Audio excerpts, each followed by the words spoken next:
Growing costs, growing cries, and growing concern. The need among more families never takes a holiday. Good evening. As we begin a weekend where plenty of us gather to reflect on what we have, for many, what we're giving might be more, but what we're getting might be less. And perhaps nowhere is that more evident right now than the cost of food. Whether you're hosting a large meal or just hoping to put anything on the table, we're all feeling it, including those who are often relied on to help. CTV's John Musselman is live with more. John. Well, Michelle, we did speak to a gentleman today who talked to us about inflation, about high rent, about paying monthly bills, and it was difficult for him to get through the week, and he really needs the Daily Bread Food Bank to do it. Renee Frank lives in South Etobicoke, and like many people, he is struggling financially. The Daily Bread Food Bank is his weekly lifeline. I'm on Ontario Works, and I receive $733 a month. My rent is $900, so I do odd jobs at the community center and volunteer at the church, and those people also give me food, but the Daily Bread gives me the most. Every week I go there once a week. And officials at the Daily Bread Food Bank say Renee Frank's story is typical. People on disability, single parents, and the working poor are struggling to get by. Demand for food has never been greater. With the inflationary pressures on their grocery bills, we're starting to see that they simply can't make ends meet. 38% of the people that we serve have their primary income derived from employment. They've done everything right, and yet they have to turn to food charity, and that's fundamentally wrong. Here's a look at the numbers. The food bank served 270,000 clients in August. That is up 51% compared to the same time last year. And more than 12,500 people are accessing emergency food services each month. This is a systemic cause of a lack of affordable housing, a lack of a decent income when it comes to particularly those on disability, and precarious employment rising at exponential rates. So you put all of those things together, and suddenly more and more people need to turn to a food bank. And this Thanksgiving long weekend, hundreds of volunteers will help sort and pack thousands of pounds of food for families in need. Agustino Camello has been a 10-year volunteer here. He has seen a jump in demand. Absolutely. Neil keeps telling us day after day, week after week, how much more demand there is throughout the city. Here is the goal the food bank is hoping to reach: $3.8 million raised and 227,000 pounds of food. So far, they've only reached about 50% of their goal. The Thanksgiving food drive runs until the end of the month. You can make a financial donation, or non-perishable items can be dropped off at any grocery store or fire hall in the city. And at tomorrow's kickoff event, Toronto Mayor Olivia Chow and Premier Doug Ford will be here to help sort out some of the food. Reporting live at the Daily Bread Food Bank in Etobicoke, I'm John Musselman. I'll send it back to you. Thank you, John. From food to another thing that can sometimes be taken for granted, somewhere to call home.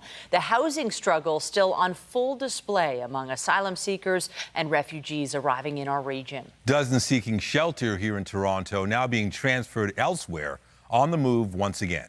CTV's Natalie Johnson reports.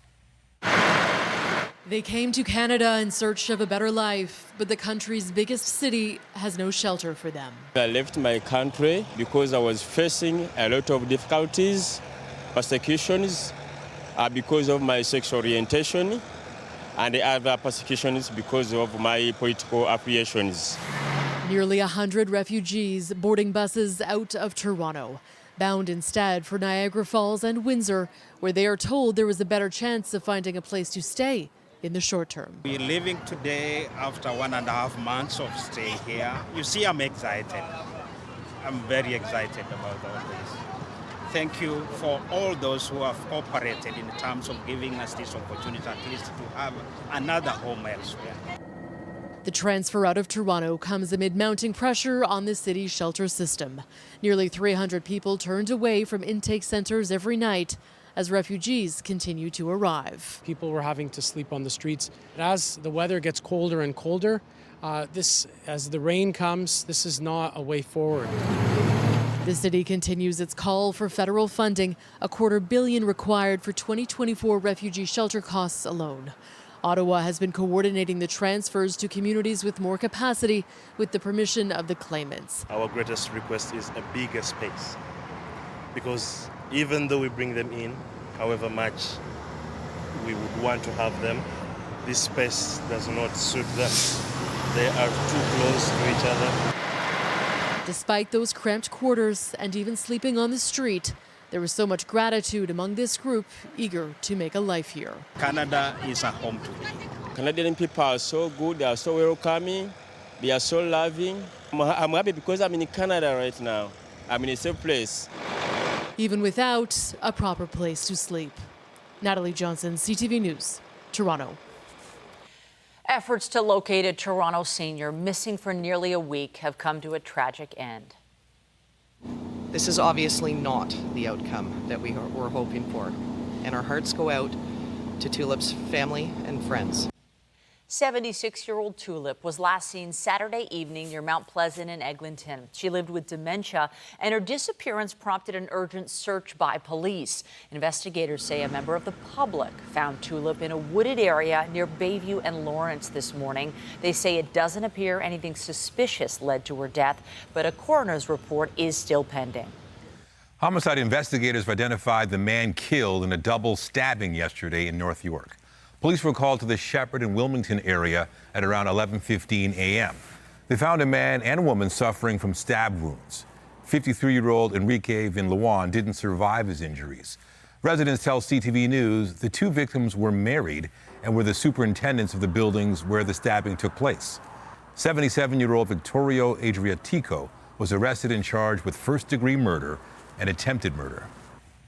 A warning about the details in this next story. They are disturbing. Imagine a loved one's pain of simply not knowing. Zero closure for decades in the brutal deaths of two women back in 1983. Tonight, after all that time, answers and relief. Families finally able to exhale.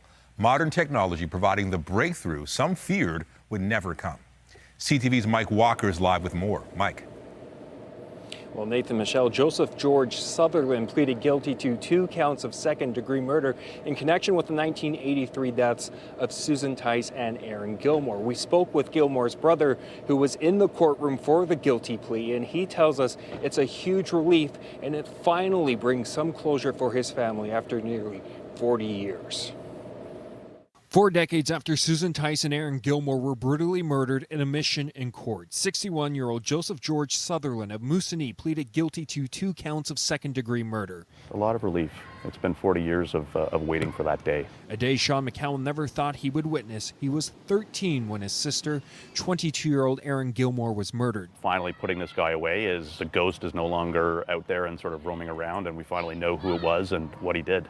According to the agreed statement of facts, Susan Tice was alone in her Gray Street home on August 16, 1983, when Sutherland broke in. He attacked her in her bedroom and sexually assaulted her through forced sexual intercourse. He stabbed her 13 times with a knife. 4 months later, Gilmore was killed on December 20th. The agreed facts state Sutherland broke into Gilmore's Hazelton Avenue apartment, where he attacked her in her bedroom and sexually assaulted her through forced sexual intercourse. He bound her hands and mouth during his attack. He stabbed her twice in her chest with a knife. Disturbing details McCowan heard for the first time. Erin never got to live her life. She never got to meet my kids. I never got to meet her potential children. For me, it's always a lot of what could have been. The women lived within 4 kilometers of each other, and there is no evidence they knew one another. Their murders went unsolved for decades. In 2000, police linked the 2 homicides after DNA profiles from semen found on both victims were a match, but they still didn't have a suspect. Investigators made a breakthrough in 2021 following technology advancements in genetic genealogy that led them to Sutherland. According to the facts, police went to Moosonee to serve Sutherland with a DNA warrant last November. After providing a blood sample, he returned home and contacted a friend who is a retired OPP officer. He then confessed to committing 2 murders when he was living in Toronto. His friend contacted the police and arrangements were made for Mr. Sutherland's arrest. If we hadn't utilized this technology, we never would have came to his name. It's the same advanced technology police used to solve the 1984 murder of 9-year-old Christine Jessup. Genetics experts say it's a powerful tool police, helping them identify potential suspects that may have never been on their radar. But it does offer an opportunity to explore avenues that 5 years ago, 10 years ago, never would have been possible. Sutherland was originally charged with 2 counts of first-degree murder. Pleading guilty to second-degree murder means he faces life in prison with no chance of parole for 10 to 25 years. It's definitely a little bit of closure, for sure. And it won't bring Aaron back. Sutherland will be sentenced in December, and that's when the court is expected to hear victim impact statements. Reporting live, I'm Mike Walker. Nathan, back to you. All right, thank you, Mike. Still to come, the potential downside to job growth. Canada adding way more than many expected, experts predicted. But if you have a mortgage or loan, it might not be the news you want to hear.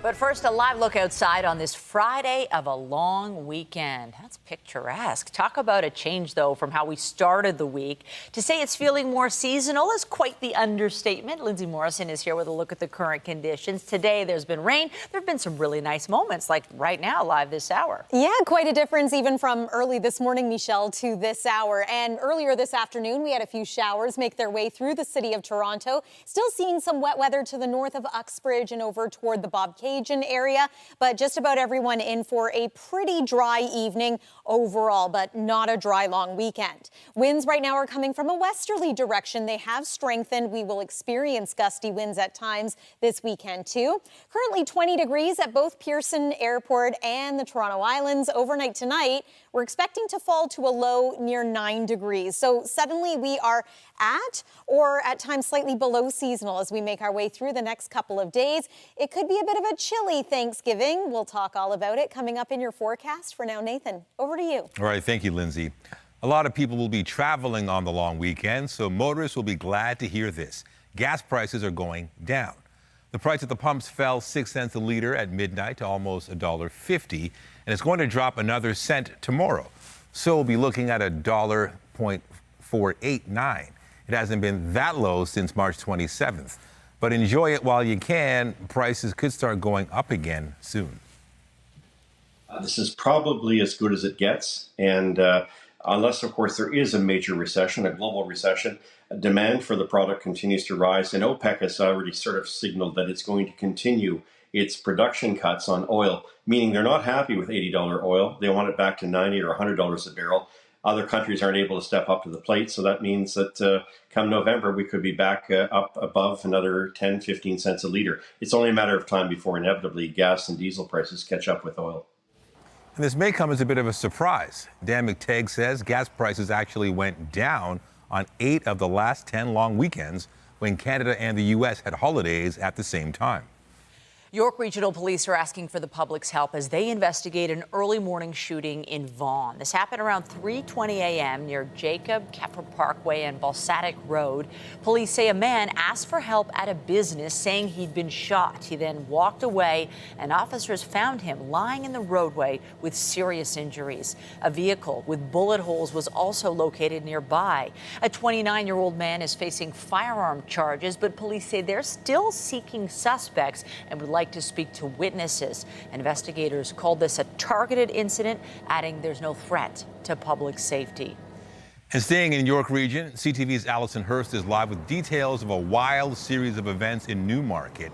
Allison, this started with an attempted carjacking.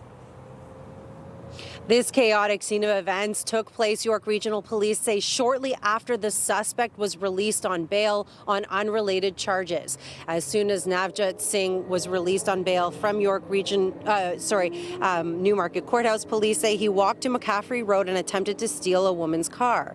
Officers say it happened around 4 in the afternoon on Wednesday when Singh allegedly approached a woman in her driveway and demanded her keys. She refused and called police. Police say the 21-year-old found a landscaping truck and trailer down the road and allegedly stole it and fled. Officers tracked him down nearby, and when they attempted to stop him, they say he hit several police vehicles. Fortunately, no one was injured. Singh is facing a number of charges, including robbery, possession of property obtained by crime over $5,000, break and enter with intent, theft of motor vehicle over $5,000, flight of peace officer, dangerous operation, fail to comply with judicial release order ×2, and obstruct peace officer. Now, what police have not told us yet is what the charges were that Singh was in court for and subsequently granted bail. Reporting live, I'm Allison Hurst. Back to you in studio. All right, thank you, Allison. It's been the scandal-consuming conversation and contemplation in Ontario's halls of power. And when it comes to what's next for the Greenbelt, we're still waiting. Battered and bruised, the government says its plan for the protected land is on the way. CTV's Queen's Park Bureau Chief Siobhan Morris is live with more. Siobhan. Well, Michelle, when the Premier promised to put lands back in the Greenbelt, there were some skeptics who said they wouldn't believe it until they saw the bill. Finally, we have a date for when that legislation will be introduced. It was just over 2 weeks ago the Premier said he made a mistake on the Greenbelt. I'll be reversing the changes we made and won't make any changes to the Greenbelt in the future. The government has been using the promise of legislation to swat away criticism of how lands were removed in the first place. We will codify in legislation the boundaries of the Greenbelt, Mr. Speaker, so that it is protected through legislation and not through regulation. So future governments will have to present bills if they want to make tweaks. But on such a touchy file, I don't know what is taking so long. The minister in charge explains there are a lot of moving parts. Ensure that the additional lands that we promised are put back into the Greenbelt, and we're restoring the easements that were brought in with respect to the agricultural preserve. Calandra promises to table the bill October 16th, when MPPs return to Queen's Park from a week in their home communities. Opposition parties aren't ready to say if they'll support it. I'm going to wait and see what's in that bill. I don't trust this government for 1 second. They want more than an undo. No more 400 series highways in the Greenbelt and no more new pits and quarries in the Greenbelt.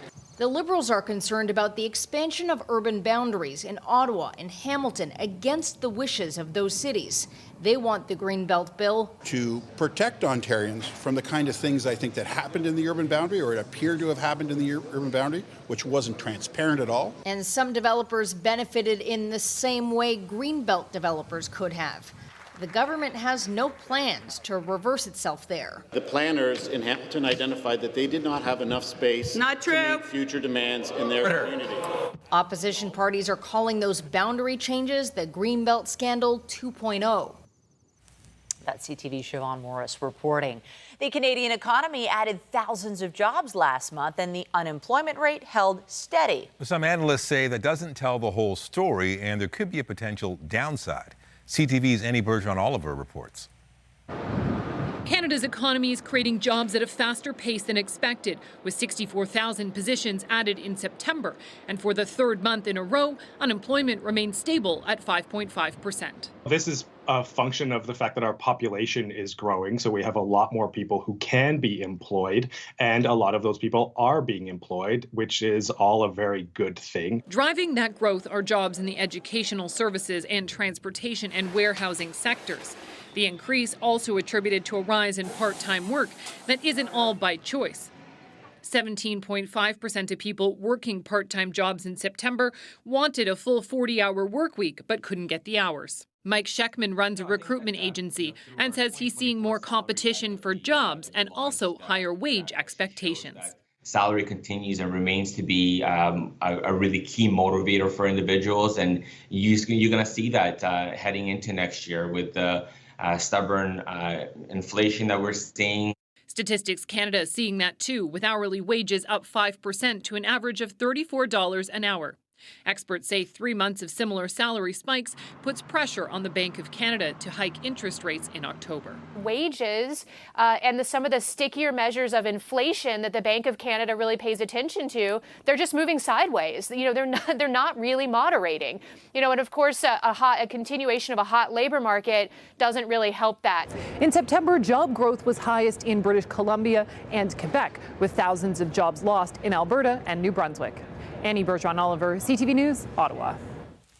A 29-year-old woman in Ontario has been charged with a terrorism-related offense. She's accused of participating in ISIS activities. Amara Amjad was arrested in Milton yesterday. She appeared in court and was released on bail, subject to a number of conditions. The RCMP says Amjad returned to Canada from Syria on April 4th. Her next court date is scheduled for November 17th. There's been another deadly attack in Ukraine. A Russian missile strike killed a boy and his grandmother in Kharkiv today. 30 others were wounded. The attack comes a day after 52 people died in an eastern village. Drone strikes overnight in the Odessa region hit port infrastructure and a grain facility. There were no injuries, but ferry crossings on the Danube River were were temporarily suspended. Ukrainian air defenses destroyed 11 drones in the south, including 3 over the Odessa region. This year's Nobel Peace Prize winner is an Iranian activist who vows to continue her fight from behind bars.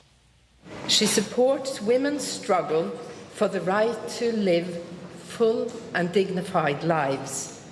This struggle across Iran has been met with persecution, imprisonment, torture, and even death. Nargis Mohammadi is being recognized for campaigning to improve women's rights and democracy and for her opposition to the death penalty. The 51-year-old has been imprisoned 13 times and has been sentenced to 31 years in total by Iranian authorities. Her most recent incarceration began in 2021. Still, the Nobel laureate insists her work will continue. Mohammadi released a statement to the New York Times that reads in part, "Global support and recognition of my human rights advocacy makes me more resolved, more responsible, more passionate, and more hopeful.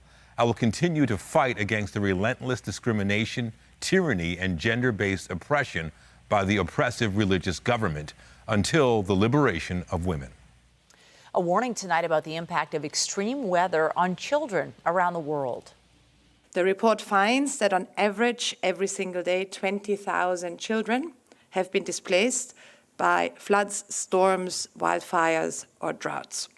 Or put it differently, it is disasters like tropical storms, hurricanes, the floods like in Pakistan, and wildfires like recently in Canada that have displaced more than 43 million children over 44 countries in the past 6 years. UNICEF says floods and storms account for 95% of child displacements, and climate experts believe with every additional 1 degree of warming, the global risk of displacement by flooding could rise by 50%. Amazon's taken another important step in building a $10 billion internet network in space. We have ignition and liftoff of the United Launch Alliance. The first pair of prototype satellites for the project were launched from Florida today. The company plans to deploy more than 3,200 of them in the next few years. They'll offer broadband internet globally. It's intended to compete with SpaceX, which already has nearly 5,000 Starlink satellites in orbit. There are only about 80 left in the world, so this discovery is very big. A critically endangered Javan rhino calf has been found in Indonesia. The youngster is presumed to have been born in February. It was first spotted on a park wildlife surveillance camera in August. The Javan rhino is the world's most threatened species of rhino. A painting valued at $15,000 2 years ago is now expected to fetch up to 1,200 times that. This is titled The Adoration of the Kings by Rembrandt. For years, it was thought to have been done by one of the Dutch master's students or someone close to him. But following an extensive examination, Sotheby's concluded it was painted by Rembrandt himself. It will be auctioned in London on December 6th. Roll out the barrel, Oktoberfest has begun. 1, 2, 3, speak that, speak. The keg was tapped in Kitchener this afternoon, kicking off the annual Bavarian Festival. It's the 55th edition this year, a week-long celebration that includes a craft, beer garden, food, and live music. Among those in attendance today, the Prime Minister posed for photos and chatted with people in the crowd.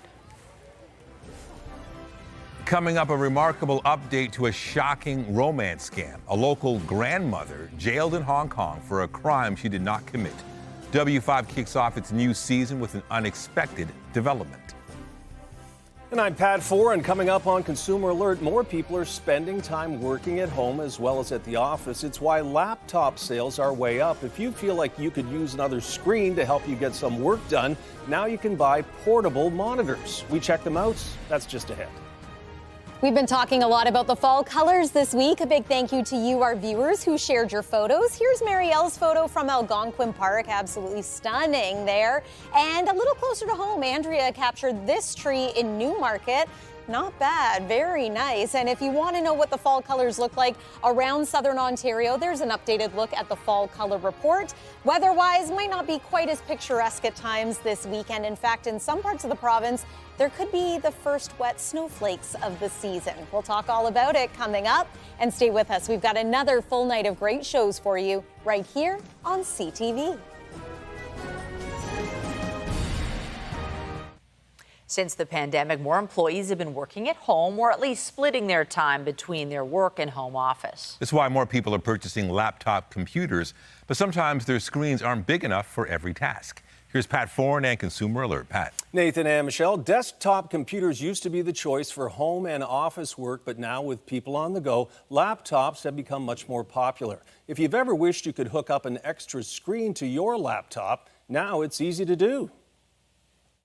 When it comes to work, no 2 days are exactly the same for Emily Bishop. It's not uncommon for me to be working from multiple spots in a single day, from my couch to my co-working space to a coffee shop. But there's one small issue. I just need a second monitor sometimes that isn't super heavy and too much to carry when I have to walk a mile from my apartment to my work. For people like Emily, a lightweight portable monitor could make life a lot easier. They let you work in several windows at once or mirror what's on your screen for a group presentation.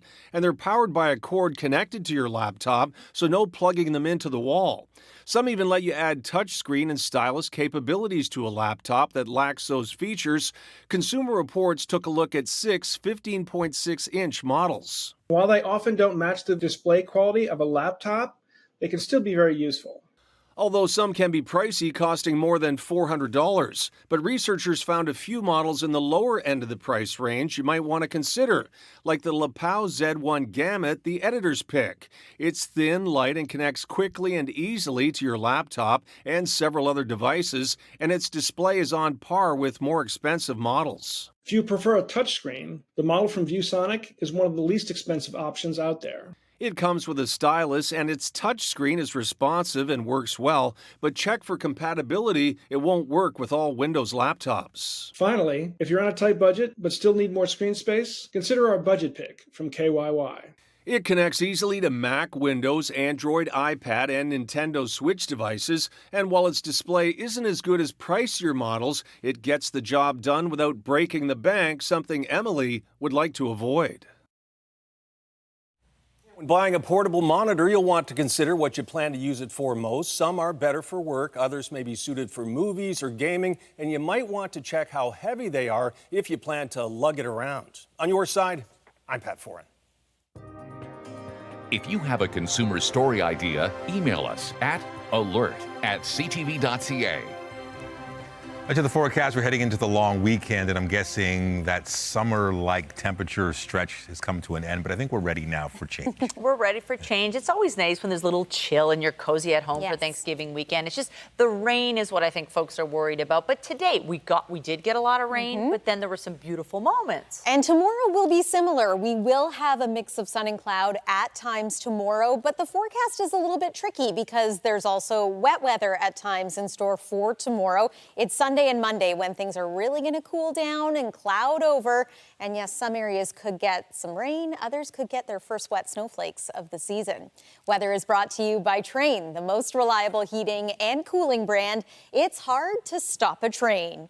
Here's something we haven't talked about a whole lot this season, the polar vortex. We're getting a small sliver of it this weekend. You'll especially notice it on Monday, but then by the middle of next week, we're going to rebound nicely to more seasonal values. Let's talk about the active weather part of our story. Right now, we are between two systems, so we're enjoying sunshine, at least while we have it, before that sun sets. Tomorrow, mix of sun and cloud, but as this low rotates, we'll see the wind strengthen, and we will have on and off showers throughout the day, but there will be extended dry periods, so that's worth pointing out. There's about 9 a.m. tomorrow. Looks not bad. Wet weather to our west and to our north, to our east as well. There's about 3 o'clock in the afternoon. Heading into the early morning hours of Sunday, We're getting into a bit more of the wraparound effect of this low. Northwest winds are going to kick in. They could be quite strong, maybe gusting to around 60 kilometers per hour.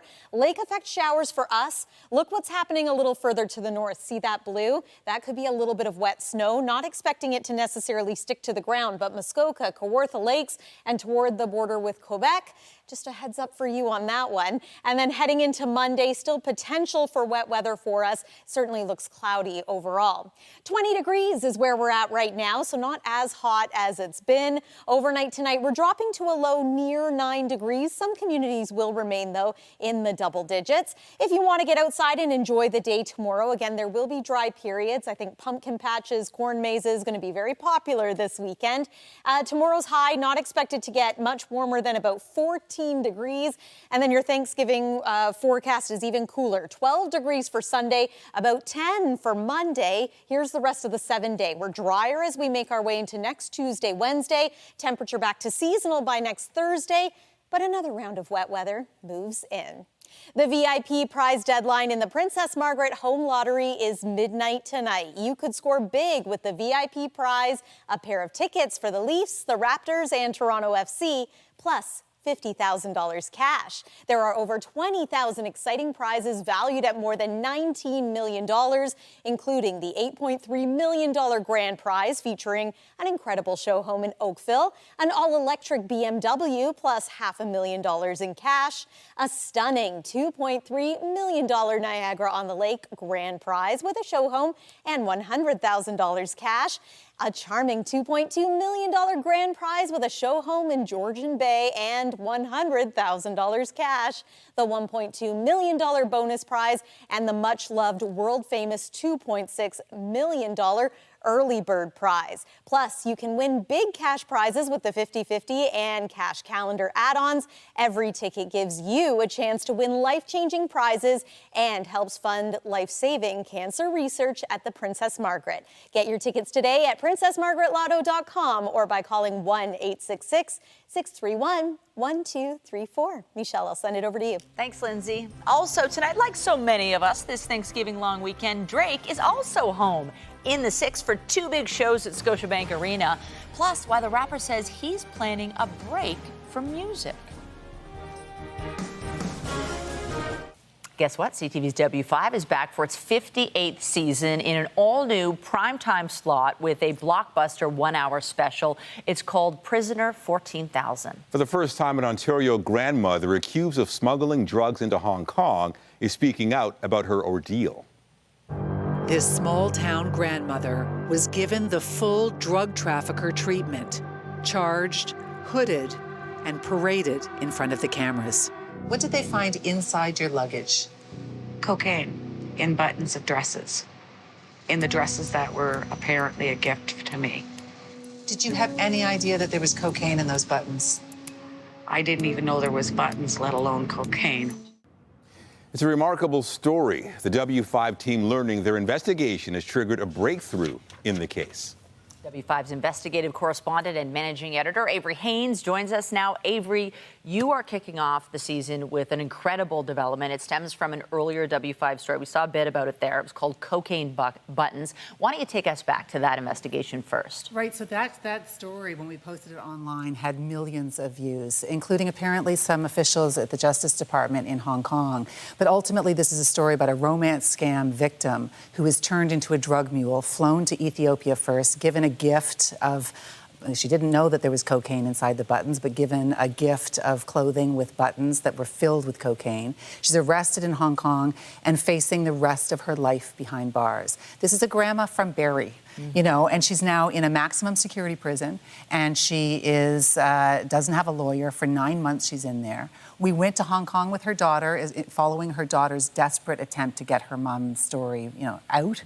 And then I'm at the dog park and arranging to fly back to Hong Kong immediately, because in the middle of the night I got a message from one of the folks who was working with us in Hong Kong saying, "You've got to get back now. People have seen your story here," and she's out. Wow. And so we got back on the plane. And there's also a dramatic twist in this story. What else could possibly happen? Well, this is a story that as I'm writing it, each time I'm saying, and then you're not going to believe what happened next, because it's just extraordinary. So her release, the big question is why she's held for 9 months, didn't have access to a lawyer. Why all of a sudden did she get released? Barrie OPP were very instrumental in this as well, in writing a letter saying, look, this is what a romance scam is, and this is Susanna Thayer, and she fits the profile perfectly.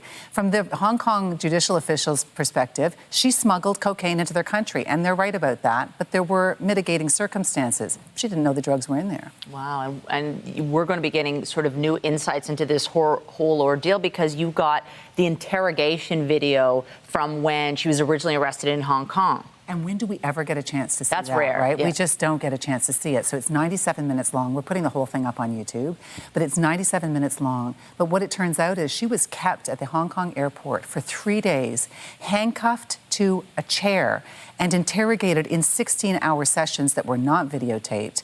In the videotape that we have access to, she clearly lets them know, I'm speaking to you even though you said I had to and not have a lawyer.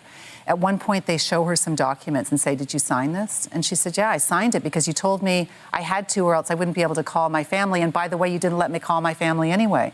Like, this woman's kind of, aggression in this is amazing, because all I'm thinking is, if this happened to me, would I have the gumption to kind of call them out? She really did. Yeah, I'm sure it would have been frightening. So where is Susanna Thayer now? Susanna is in Barrie. I've never done this for a story before. I followed her on her very first date since getting released with a real man, not a scammer who's online. So that's part of our story as well. And also this just extraordinary reunion between a daughter who was, deprived of her mother for 9 months, being reunited with her. And so we're really excited to bring it to you in a brand new time slot.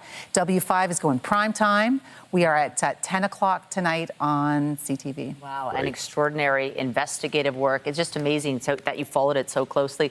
We can't wait to tune in. Appreciate it, Avery. Thanks so much, guys. That's W5's managing editor, Avery Hames. And let's pull up the board to remind you that you can watch or set your PVRs again, 10 p.m. It's on Fridays now, so it's starting tonight.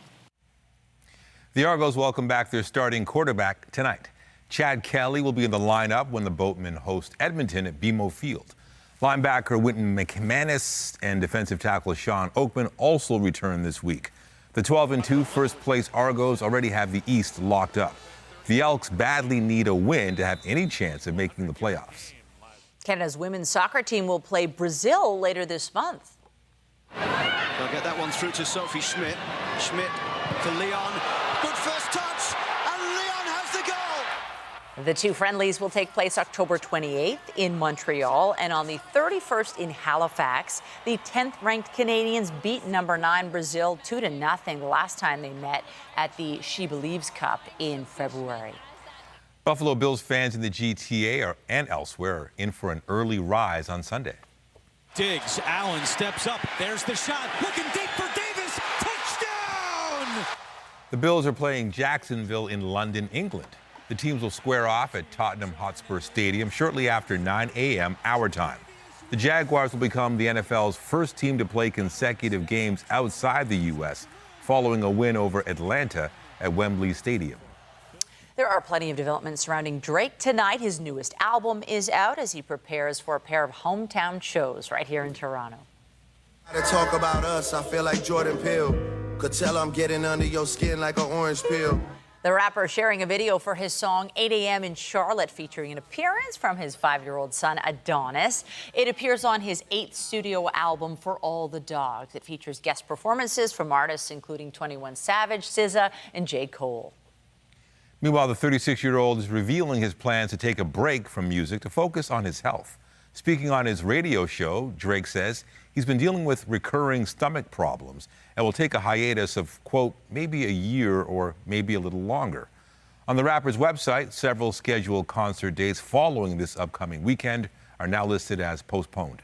And if you pass by Scotiabank Arena, you'll notice it's transformed for Drake's concerts tonight and tomorrow. It's temporarily labeled as October's very own arena. Exterior signage also put up in Yonge Dundas Square, celebrating 10 years of the partnership between Drake's lifestyle brand and the Toronto Raptors. Scotiabank says it was happy to share its naming rights to celebrate Drake's homecoming.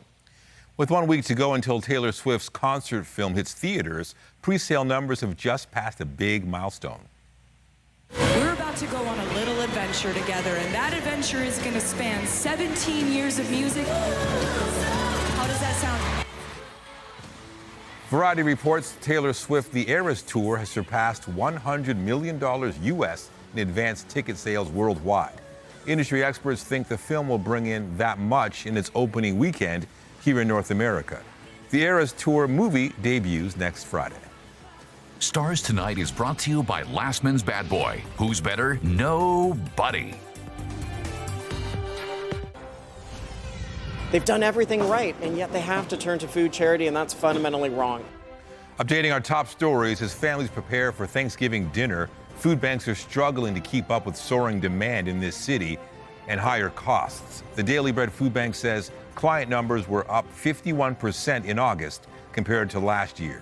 The organization's Thanksgiving food drive has only reached half of its target. That effort runs through the end of the month.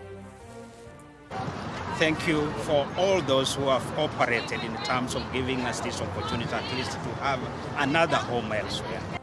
Nearly 100 refugees boarded buses at a North York church today bound for short-term shelter in Niagara Falls and Windsor. This comes as Toronto's shelter system faces mounting pressure from new arrivals, hundreds of whom are turned away each night. The city is pushing Ottawa for more funding. She was found in a wooded area in the vicinity of Bayview and Lawrence. And there was a sad ending today to the search for a missing Toronto senior. 76-year-old Tulip lived with dementia. She'd been last seen on Saturday near Mount Pleasant and Eglinton. Police have set up a command post nearby in hopes of finding her. They say the circumstances of Tulip's death don't appear to have been suspicious. In business, Canada added more than 3 times as many jobs last month than economists had expected, but some analysts say the bigger than expected gain overstates how strong the job market really is. With more, here's Jacqueline Hansen from BNN Bloomberg. Canada added nearly 64,000 jobs in September, but even with that gain, the unemployment rate didn't budge because Canada's population also grew. Bank of Montreal's chief economist Doug Porter says because of raging population growth, even a seemingly crackling headline rise in jobs is just enough to keep the unemployment rate flat at 5.5%. He says other details were also less impressive, including the fact that the jump in jobs was driven mostly by part-time work. A large number were also in education, which had dropped in the prior month, so a bit of a rebound there.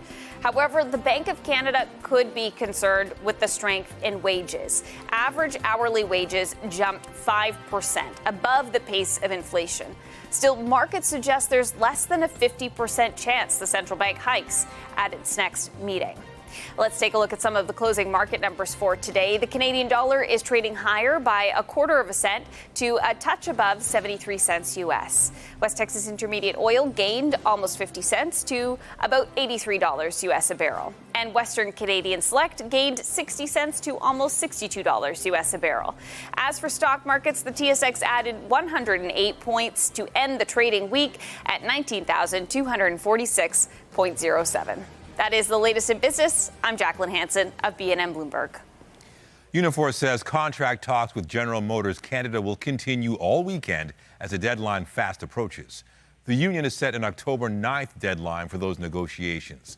National President Lana Payne says there's been some progress in reaching a deal, but claims they're still meeting some resistance from GM on issues like temporary work contracts. Unifor hopes to copy a last-minute agreement it reached with Ford Motor Company in September. Union members there voted just 54% in favor of ratifying their deal. Tonight, the 39-year-old Canadian woman with a liver more than a century old. I can't wait to see how far we can take it. After 108 years, the organ still offering a new lease on life. Later on CTV National News. Toronto, I'm Nicole Cervinas. And I'm Teddy Wilson, and welcome to Things to Know TO. Each week, we shine a spotlight on a wide variety of local businesses, services, events, and initiatives from across the GTA. And if you or your company would like to be featured, you can contact our team by email at thingstoknowto@bellmedia.ca. And don't forget, join us on Saturday mornings on CP24, CTV, and CTV2. And hey, why not follow us on social at Things to Know TO. In Florida, folks at the Naples Yacht Club were stunned to find an unexpected visitor making himself comfortable. A bear decided to hop aboard one of the boats in the marina this week. The Fish and Wildlife Commission says the big guy was likely just looking for food. Fall tends to be a more active time for bears as they get ready for winter hibernation. Experts suggest the best way to prevent this anywhere is to clean up and throw out your garbage. It's good to know, especially maybe this weekend, people might be heading north, shutting down the cottage. Oh, my goodness, yes, and heading to trails, looking at fall leaves. Let's hope the weather cooperates. Well, it is at times going to cooperate, and I mean, technically, we're going to be seeing temperatures that are a little more typical for this time of year, but yes, we do have some wet weather in the forecast as well. Here's one more look at the satellite and radar, and we're looking at a pretty nice evening overall tonight. I know the sun is now setting, so we won't be able to enjoy too much of that. 9 is our forecast low. That's what we're calling for. And then I want to take you through the 7-day forecast, which of course includes your long weekend. Tomorrow we will have a mix of sun and cloud, showers at times. It looks as though both Sunday and Monday will bring us a little more in the way of cloud cover. It's also going to be cooler, daytime highs of only 12 and 10 degrees. Bundle up on Monday especially, but we're going to rebound as we make our way through the middle part of next week. Just watching for that next round of rain as we approach next weekend. And a reminder, tonight's Lotto Max jackpot is an estimated $50 million plus 2 Max Millions. Have a great weekend, everyone. Michelle and Nathan. Thank you, Lindsay. Yes, that's it for us, but be sure to join John Venevalley-Rao tonight at 11 for CTV National News, followed by Zoraida Allman with our next local newscast at 11:30. In the meantime, our coverage continues anytime on CP24 and online at ctvnewstoronto.ca. For Lindsay Morrison and all of us here at CTV News, thank you for watching and have a great weekend.